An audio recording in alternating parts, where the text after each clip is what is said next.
maraming pumupuri sa performanceful husband. Maraming salamat. Paano mo ina-achieve yung character mo doon? Actually, nung una, syempre nahirapan ako. Oo.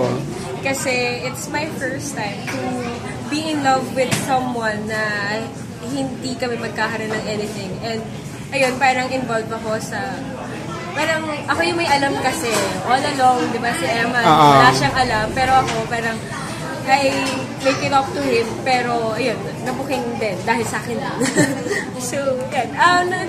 Tinutulungan ako ni Direk Joyce, tsaka ng mga co-actors ko, kung ano po yung mga pwede kong gawin with my character. And, syempre, inaalam ko din kung ano yung magiging flow para alam ko kung kailan ako mag-shift. Kamusta ang pagiging business mo?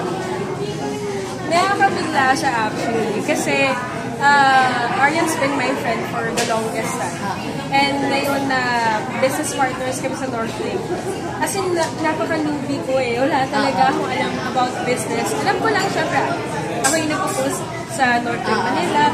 So, yun yung mga nagagawa ko kasi ginagawa ko rin naman siya ng artista. Pero on the business side, like every day, I have to be here, opening and closing just to know the ins and outs of the product. So, talagang napaka-hands-on yun. Oo. Lagi kang nandito. Lately lang hindi kasi naging busy ako sa Facebook dahil may Saturday Phoenix na kami.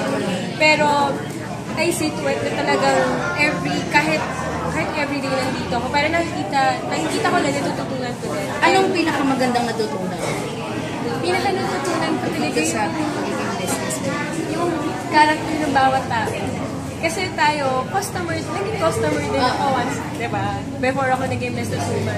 So, I have to deal with those people na pag hindi okay yung araw nila, kapag meron silang mga napapansin about the food, yung mga taong papasok lang tapos parang titingnan lang tapos aalis na walang sinasabi sa'yo. So, parang natuto ako kumarap. Kasi kahit artista ako, off-cam, normal ako eh. Hindi ako yung parang, hindi ako ma-showbiz talaga. So, dito talaga, humaharap ako sa mga tao. And with the help of Aryan, si Aryan kasi sanay na siya eh, about this.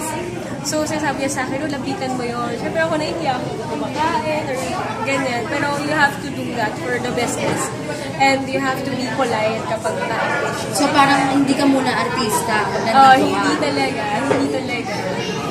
Kamusta naman yung parang kumikita na ba or andun pa sa puntong binabawi pa yung puhunan? Paano ba? Nandito pa rin kami sa station, binabawi namin lahat ng interest namin. Pero yung takbo ng restaurant, nakakatuwa yan kasi nahanap siya ng mga tao kapag nadadaanan, bumabalik sila. And bumabalik sila kasama ng mga kaibigan nila, bumabalik sila kahit mag-isa. So meron na kayong mga regular customers na nakakatuwa lang kasi talagang nasasarapan sila sa food. And yun yung talaga yung target namin. More than the quantity ng pupunta dito. Gusto namin yung quality talaga ng food yung matatanggaan. Hindi mahirap pagsabayin. Mahirap? Business? Nahirapan ka? Mahirap siya. Kasi parang, syempre, kapag artista ka lang, yung the next day mo, i-allot mo na yun sa pagpapahinga mo.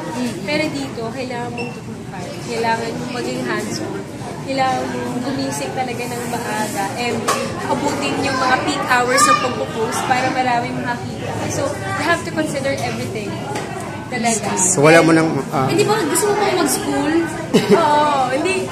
Yung sa schooling naman, nakapag-decide na ako this year talaga, hindi na ako talaga makakapag-school kasi malaking oras. Gusto mo mag-load?